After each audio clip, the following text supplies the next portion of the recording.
Olá, estamos começando a nossa live de hoje. Agradeço a todos vocês que me acompanham no canal. Já são 447 mil inscritos. Muito obrigado. E sempre faço aquele convite. Se você não se inscreveu ou conhece alguém e você gosta do conteúdo do nosso canal, né, faça se inscrever. Blog do Vila, Marco Antônio Vila. Ative aquele sininho que são as notificações. Utilize os comentários. É incrível. Vocês chegam a fazer mais de 5 mil comentários em cada vídeo. Muito legal. Puxa vida, muito bacana. Sinal de interesse, participação, preocupação com os rumos do nosso país, né? E coloque like no que vocês gostaram, tá? Pô, muito legal. E lembro também que na minha plataforma www.cursosdovila.com.br nós teremos vários cursos de história sendo oferecidos no decorrer do ano, e o primeiro é a História da Ditadura Militar no Brasil, e lá vocês encontram todas as informações. E hoje temos mais uma novidade. A novidade é essa canequinha bonita, a canequinha aqui, né? Em várias cores e tal. Então já estamos no meio aqui, tem dia que realmente eu falo demais.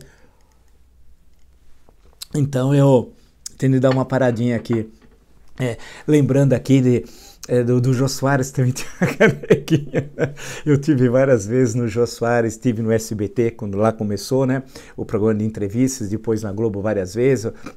Uma pessoa muito legal, contribui muito para a cultura brasileira, no teatro, na literatura, no humor, na entrevista, na reflexão sobre o Brasil, né? Ele mudou o patamar das entrevistas no Brasil, né? Criou um outro formato. Realmente é um grande cara, eu tenho profunda admiração por ele. Mas vamos em frente então. Hoje o que nos reserva? Antes eu queria pegar mais uma questão dos fatos de hoje, para depois, numa segunda parte, a gente discutir mais a questão estrutural.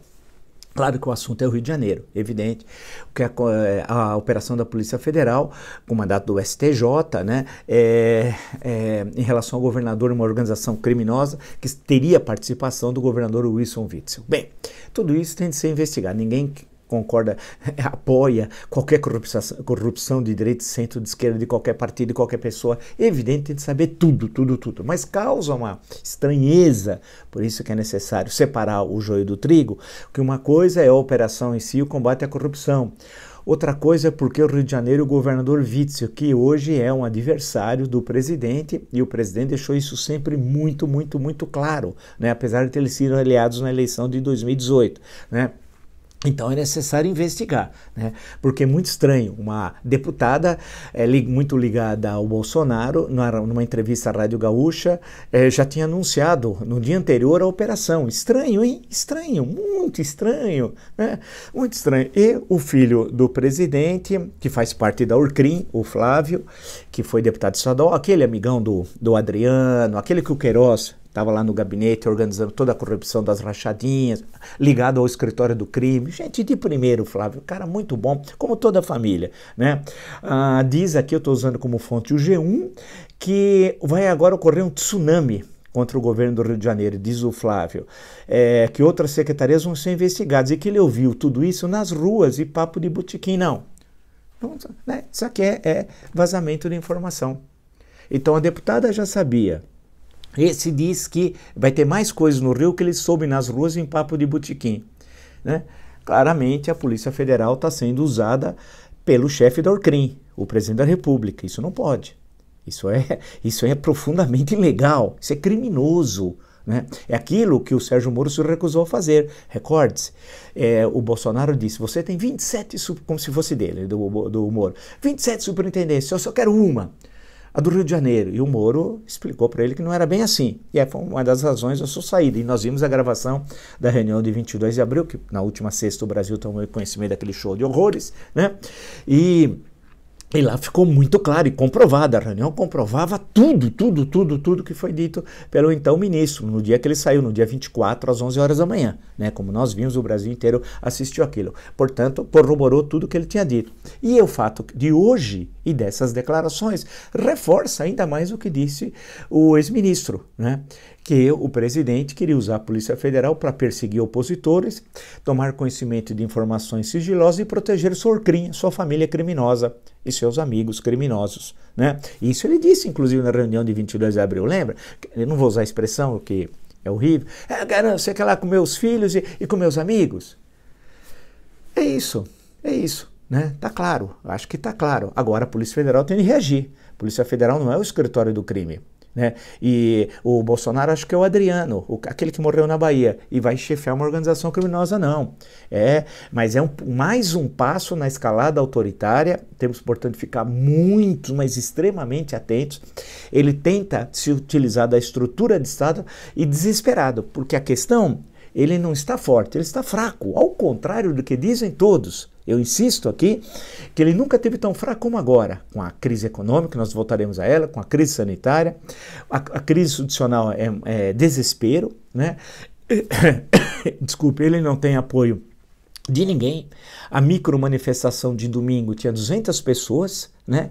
Não tem apoio parlamentar, apoio do empresário, porque o mercado, vou falar do mercado, adoro o mercado, não é o Walter Mercado, eu adoro o mercado. Lembra quando ontem eu falei, não estou entendendo, estão dizendo que o mercado viu muito bem a gravação, disse que não há problema algum e ficou satisfeito, que lá não há nada que possa levar ao impeachment do presidente, e bem como ficou muito satisfeito com o que foi falado sobre privatização do Banco do Brasil. O que eu disse aqui, primeiro, não era verdade em relação à gravação, que é criminosa, o Bolsonaro só ali é impeachment, se quiser, tem todos ali inúmeros crimes cometidos por ele, e além de outros auxiliares que lá tiveram ações criminosas, e como a história do Banco do Brasil foi um breve diálogo entre o Guedes e o tal de Rubem, presidente do BB. Isso, só isso. Qual é o sonho dele? O Guedes, aquele jeitão bem de Pacheco, né? Qual é o sonho dele?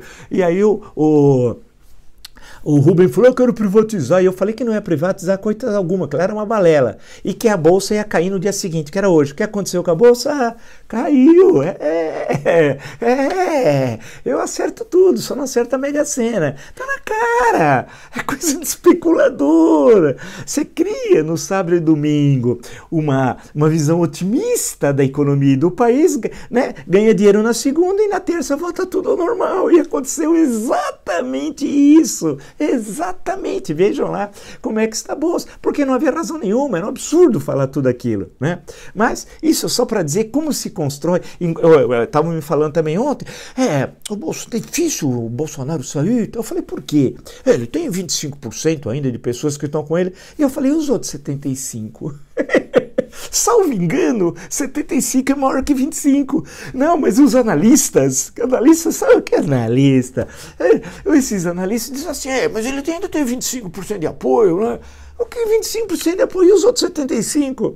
Né? A mesma história da Bolsa, não se sustenta. São análises de uma pobreza que você fala assim, caramba, como é possível? Né? Nós não entramos nessa conversa. Bem, para voltarmos e fecharmos essa questão e irmos ao outro ponto, que nos interessa, o Flávio então recebeu informação privilegiada, está aqui, eles estão usando a Polícia Federal, a deputada lá, que nem vale a pena lembrar da cidadã, mas ela ontem já tinha mostrado que sabia. Em suma, a Urcrim está em operação e usando a Polícia Federal, que tem, e já vi hoje manifestação da Polícia Federal, de policiais, uma associação repudiando o uso da Polícia Federal como instrumento da Urcrim Bolsonaro.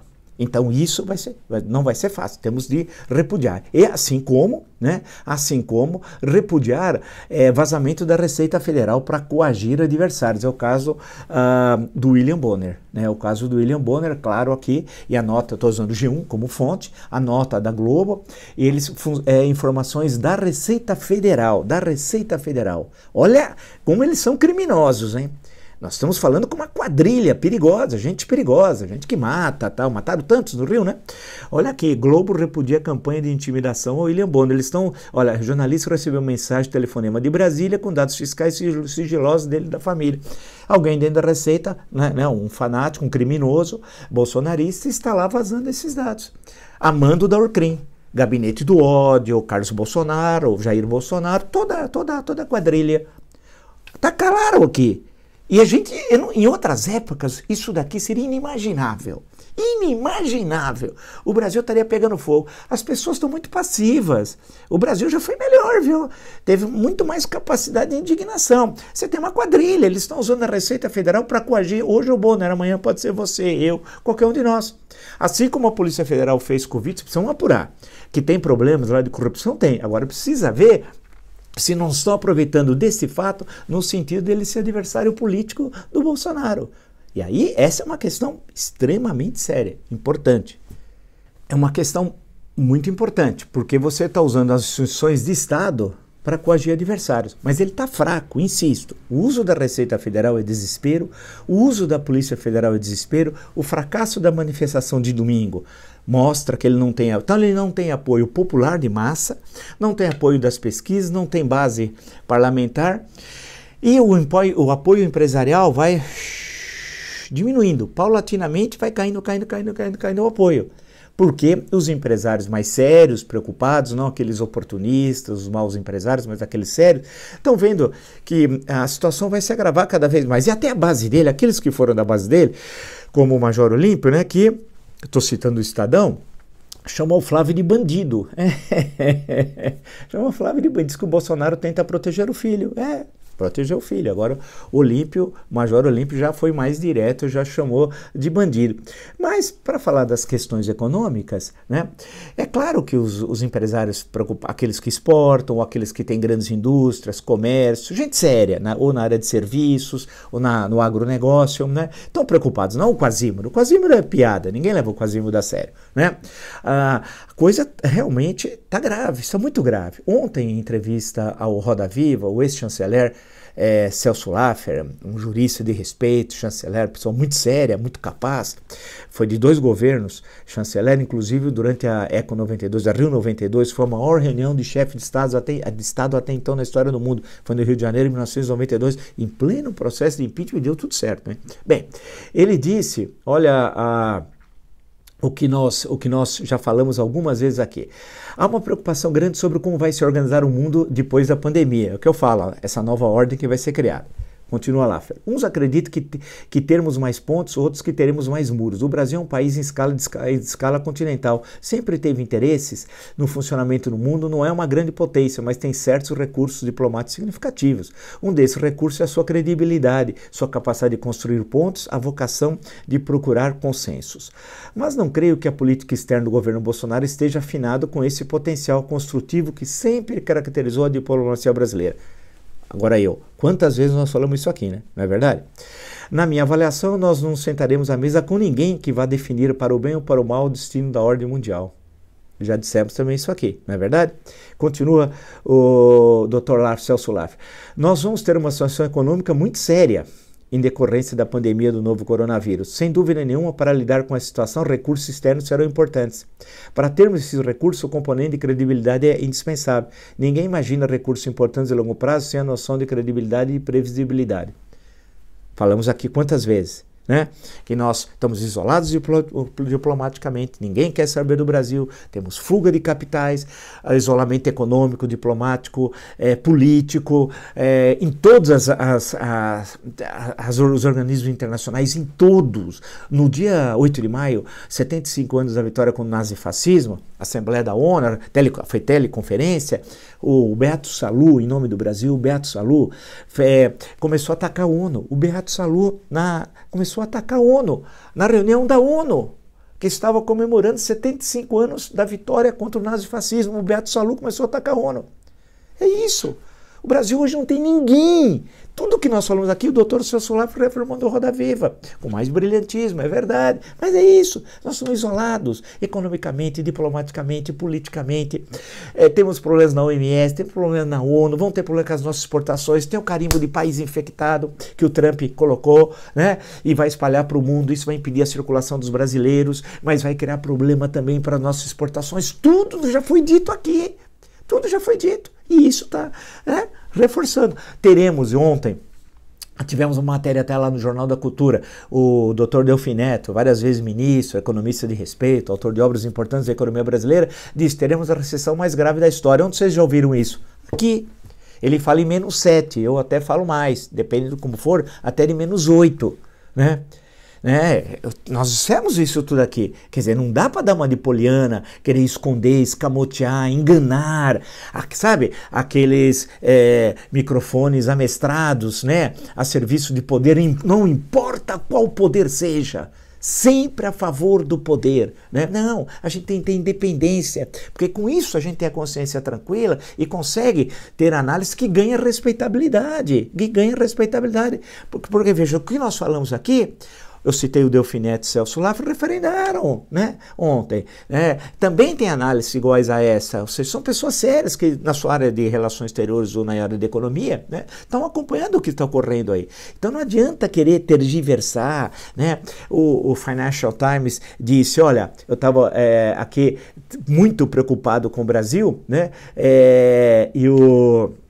uma coisa bem curiosa foi que o nosso grande presidente disse que a imprensa estrangeira é toda de esquerda, que para ele o mundo é assim. Ele não conseguiu ainda entender o que é o mundo. Então para ele tudo, até eu ia contar uma piadinha hoje, esqueci de pegar a piada aqui, mas ele acha que tudo é comunismo. O populismo de Jair Bolsonaro está levando o Brasil ao desastre. É isso que nós falamos tantas vezes aqui, é o desastre. E ele, como não consegue governar, ele vai levar o país para o desastre, para a terra arrasada. Prepara-te. E aí não tem mais meio de conciliar, porque até certo momento, o ano passado, havia aquela ideia dos setores econômicos mais importantes do país, de que o Bolsonaro fazia aquelas coisas, mas não vamos nos importar, eles diziam, o Bolsonaro é isso mesmo, é aquele cara desagradável, mas que na hora da festa se deixa ele num canto, põe alguém lá para aguentar conversar com ele, ouvir aquelas piadas horrorosas dele, e a festa segue normalmente. A festa era o funcionamento do governo, né? Não foi assim, né? Mas deram um certo perdão, porque falaram, vamos pensar nas reformas, vai aprovando reforma aqui, vai reformar, nós vamos, porque a questão que se colocava era redefinir o processo, né, de acumulação de capital aqui no Brasil. Em suma era isso. Você tem que reestruturar esse processo e passaria, segundo essa leitura empresarial, para um setor empresarial, por redefinir o papel do Estado, etc. Tal. E acreditava que o Paulo Guedes seria esse grande gestor, uma espécie de Roberto Campos e Otávio Gobel de Bulhões da dupla em 64. Ele incorporaria esse espírito. Só que ele não é o Roberto Campos, ele não é o Otávio Gobel de Bulhões, ele é o Paulo Guedes, o falastrão, que eu sempre disse. Porque você pode discordar do Dr. Bulhões ou do Roberto Campos, agora você não pode negar que os dois são capazes, são inteligentes, leem, né, publicam, né? Eu sempre dizia, cadê o livro? Cadê o livro do Guedes? Até hoje ninguém sabe, ninguém viu, porque não existe. E nós vimos na reunião, a Miriam então fala isso hoje no Globo, leiam, hein? Muito bom. Nós vimos a equipe econômica, dá medo. Porque os investidores, aquilo é recortado e espalha para o exterior. O presidente do Banco do Brasil, da Caixa, BNDES e o Guedes, eles são patéticos. O da Caixa diz que toma 1 litro de cloroquina, se o Bolsonaro pedir. 1 litro. E eu tenho 15 armas, ele disse, só para ser simpático. Patético, eles são ridículos, o do BNDES ridículo. E depois falando mal das pequenas empresas, né? Que elas vão, com elas nós vamos ter prejuízo. Prejuízo não, com as pequenas, elas pagam seus impostos, pagam seus empréstimos. Quem não paga é aquelas lá de cima, as grandonas, que têm subsídios, né? Fantásticos, 300 bi por ano, né? Renúncia fiscal, 300 bilhões. Né? E é para lá do andar de cima, para aquelas poderosíssimas, né? Não é para o micro, pequeno, médio, esse não, esse tem de se lascar para todo mês pagar todos os impostos, pagar os funcionários, pagar os fornecedores, né? A dificuldade de capital de giro, você não viu nenhuma, não, e o Guedes, né? Mas eles mostraram quem eles são. Então, em 19 eles esconderam, porque muitos acreditavam, não, tal, nada, era o posto Ipiranga, em termos de qualidade, até de serviço, não, é aqueles postos que não tem bandeira, que tem combustível falsificado, esse é o Guedes, né? Não tem essa história de ser tudo aquilo, isso era um mito, né? E nós inventamos muito isso. Hoje você tem um negócio pequenininho, da bolsa de ontem, né? É isso, as pessoas vão construindo as narrativas, que é moda falar agora narrativa, e as pessoas caem, né, igual patinho. Então, nosso papel aqui é justamente remar contra a corrente e mostrar quem eles são. Tem um custo, porque de início as pessoas não gostam, né? Elas preferem viver no mundo da fantasia, não no mundo da realidade. Não querem ver a realidade, né? E vivem no mundo da fantasia. Agora, não há, né, quem diga, né, e vê que está concreto, o rei está nu. Não é possível concordar com a política econômica, com a política, entre aspas, cultural, né, com a política propriamente dita, com a gestão do Estado, feita por um chefe do Orcrim, feita pelo Jair Bolsonaro. Agora não tem, né, mais meio, impossível. E esse processo de tomada de conhecimento é natural, né? Eu sempre insisto, as pessoas votam, voto errado, acontece, eu também, já votei tanto na vida, 74, 76, desde as primeiras eleições, né? Então, às vezes você vota, espera uma coisa e não é aquilo. Agora, mas nós vamos ter de fazer uma espécie de acerto de contas com o nosso passado recente, né? Para tentar entender o processo de 18, não do segundo turno, não vamos falar do segundo, tira o segundo turno, vamos falar do primeiro. Nós tínhamos, olha, no mínimo 5, 6 candidatos muito melhores. Se era questão de enfrentar o PT, se essa era a questão, tínhamos muito melhores do que o Bolsonaro, ou não? Claro que sim, claro que sim. Né? Então a questão toda, voto de protesto tem custo. E aí está um custo histórico, ele vai deixar simplesmente uma terra arrasada, não vai sobrar nada. E quanto mais rápido nós nos livrarmos constitucionalmente dele, melhor para todos nós e para o nosso país. Porque o pior de tudo, e eu tenho observado, é uma resposta muito tímida das instituições e das pessoas, da sociedade civil em geral, e com isso ele vai ficando uma agonia, fica uma espécie de governo zumbi. É impossível levar esse governo até 31 de dezembro de 2022. É impossível, porque como disse o Dr. Celso Laffer, na economia, no mundo pós a pandemia, como é que nós vamos nos situar? Ninguém quer saber do Brasil. A fuga de capitais, inclusive agora, que tivemos uma grande fuga de capitais, a maior nos últimos 25 anos. A maior dos últimos 25 anos. E vai aumentar, porque há uma crise no centro do sistema capitalista. E os capitais investidos na periferia, e naquela periferia onde há instabilidade política, que é o nosso caso, mais ainda que esse capital vai voltar. É isso. E vai também criar um protecionismo desse país, que vai prejudicar as nossas exportações, que já estão prejudicadas com o nosso isolamento político-diplomático, mas também pelo protecionismo. E teremos problemas com a China, e teremos problemas com o Mercosul, né? E teremos problemas com a União Europeia, né? O acordo do Mercosul, que não será ratificado pelo Parlamento Europeu, muito menos pelos 27 parlamentos nacionais. Daqui a pouco vai estar todo mundo falando isso. E nós já falamos aqui isso há um tempão. E vocês são testemunhas disso.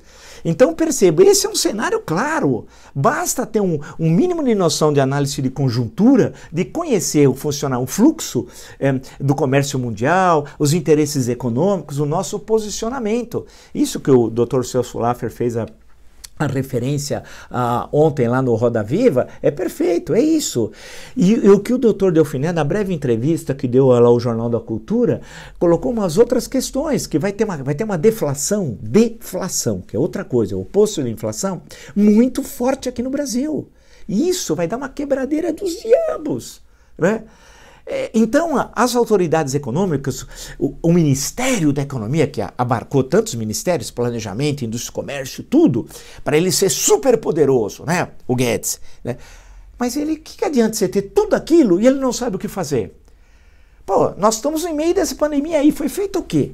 Nada, nada. E o pouco que foi feito foi pelo Congresso. O auxílio emergencial ele queria dar R$200, Congresso que soltou para 600. Né? E agora eles estão querendo, após o término desse, pôr de R$200. O que ele fez? O que ele está pensando agora no calor da hora? Mas o bom dirigente pensa no agora e pensa no amanhã. Em termos econômicos. O que ele está pensando no agora e no amanhã? Nada. Nada. Nada, nada. Por sinal, e o ministro da Saúde esses dias? Continua morrendo gente, nós estamos em meio à pandemia. A impressão que daqui já passou, né? Não. Então, volta, análise daqui, que agora o pessoal está tudo falando, tudo bem, não tem problema. Crise sanitária, crise econômica, crise político-institucional, a terceira, e comoção social. Vai dar o caos. Né? Vai dar o caos. E aí, antes de chegar lá, nós temos que resolver isso rapidamente. Né? Rapidamente, isso está claro, esse é o cenário, e é o que está justamente ocorrendo. Há uma paralisia dos atores políticos, econômicos, ninguém sabe o que fazer, né? Há uma dificuldade analítica, porque nós não temos hoje grandes líderes, né? No campo empresarial, sindical, no campo político, não temos, né? Não temos a chamada reserva moral para os momentos de crise, não temos, mas temos as instituições, por exemplo, tem o Conselho da República, que poderia ser acionado, está na Constituição, poderia o presidente, ele poderia consultar com todos os problemas que nós temos os ex-presidentes. O Chile fez isso. O presidente Macri consultou 3 presidentes que, por sinal, era da concentração do centro-esquerda, né? E ouviu em teleconferência, né? Por que não, nessa hora, ouvi-los? Tem problemas? Tem. Teve impeachment, o processo de impeachment contra Collor, contra Dilma, mas estão aí. Tem de ver, mas por que não reunir? Eles têm experiência administrativa, tem lá todos os problemas, mas e daí? O Bolsonaro tem mais problemas que todos somados e multiplicado, né? Multiplicado. Né? O Bolsonaro tem o Morcrim mesmo, e Morcrim lá com toda aquela turma lá do Rio, que a gente já sabe, e que está tudo mais que comprovado. Mas por que não chamar? É necessário nessa hora ele ser líder, mas ele não consegue, ele nunca foi líder, e nunca foi mito, e não consegue ser esses líderes totalitários, porque ele não tem carisma. Os líderes totalitários normalmente foram bons oradores, alguns tinham boa formação, mesmo sem estudo formal, né? O Mussolini não tinha um estudo universitário, o Hitler também não tinha, e outros eu poderia citar aqui, né? Nesse sentido, outros eram medíocres, o Francisco Franco, etc. tal, mas aí é outra história, estou me referindo à Espanha, mas aí é uma outra história. A questão que se coloca é que é necessário, esse é o momento de agregar. Mas, desculpe, veio rapidamente à luz, aqui vem tanta coisa, precisamos ter mais encontros. Na quarta-feira teve aquela reunião com os governadores, né? E as polianas disseram no final da manhã, tudo resolvido. Agora o presidente está estabelecendo um pacto com os governadores, tudo vai mudar. Eu tive até a noite, naquele dia na CNN, e disse que não vai mudar coisa alguma. Eu não sou pitonisa, mas eu acho que eu estou começando a achar que eu sou pitonisa, ou eu leio o futuro, ou sou profeta, volto à história da profecia. E eu disse que não, e óbvio, olha a boa relação que ele tem com os governadores. Não tem. Então não adianta construir uma realidade que não existe, porque você vai agir sobre a fantasia e vai dar tudo errado. Então é melhor ver o real, o concreto. É a crise mais profunda da história do Brasil. Não tem o que tirar, sanitária, econômica, político-institucional. Temos que resolvê-la rápido. A pior coisa é empurrar com a barriga, achar que ela vai resolver naturalmente. Naturalmente nada se resolve na história. É a ação dos indivíduos. Citei uma vez até o Plekhanov, o papel do indivíduo na história, né? Não adianta achar que as estruturas vão se movimentar e por si só vão levar à superação de uma situação de crise. Pode tirar o cavalo das chuvas, isso nunca ocorreu.